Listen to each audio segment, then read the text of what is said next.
आता पाहूया दिवसभरातल्या टॉप 9 मोठ्या राजकीय बातम्या।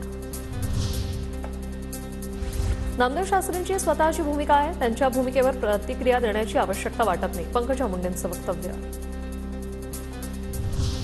नामदेव शास्त्रींनी पंकजा मुंडेंसाठी गडाचे दरवाजे बंद केले। आज कोणत्या कारणामुळे गडाचे दार राजकारणासाठी पुन्हा उघडले?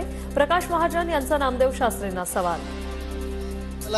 दसरा मेळाव्यासाठी गडाचे दार बंद केले, मग आज कोणचं कारण असं घडलं की ते दार पुन्हा राजकारणासाठी उघडले गेले?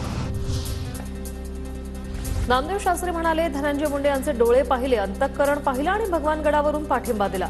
त्यांनी वैभवी आणि तिच्या छोट्या भावाच्या डोळ्यात आणि अंतःकरणातील दुःखही पाहावं। अंजली दमानी यांचा नामदेव शास्त्रींवर निशाणा।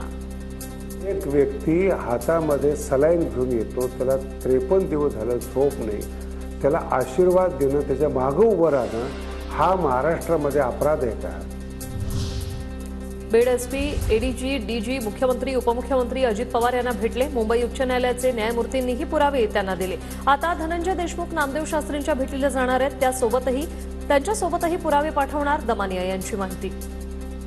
मंत्री धनंजय मुंडे यांनी त्यांच्या पदाचा गैरवापर करून केलेल्या चुका नाही म्हणतायत, पण गुन्हे जे त्यांच्या हातून घडले त्याच्या विरुद्ध पुराव्यानिशी बोलतोय की आपल्यापर्यंत ते पेपर्स पोहोचवण्याची व्यवस्था मी करणार आहे।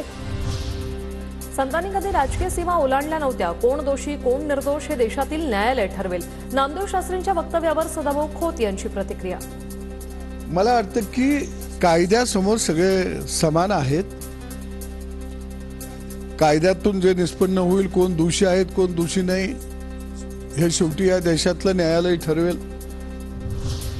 धनंजय मुंडे आधुनिक तुकाराम होऊ शकतात। नामदेव शास्त्रींनी धनंजय मुंडेंची पाठराखण केल्यानंतर जितेंद्र आव्हाड यांचा टोला। बीड प्रकरणात धनंजय मुंडेंची पाठराखण केल्यानंतर संतोष देशमुखांचं कुटुंब भगवान गडावर जाणार, नामदेव शास्त्रींकडे पुराव्यांची फाईल सादर करणार।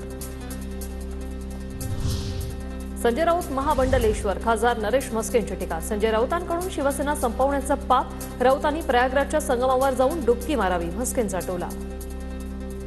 त्यांनी प्रयागराजला जावं आणि शिवसेना संपवण्याचं जे काही त्यांनी पाप केलेलं आहे त्याकरता त्या प्रयागराजच्या संगमावरती, त्रिवेणी संगमावरती डुबकी मारावी।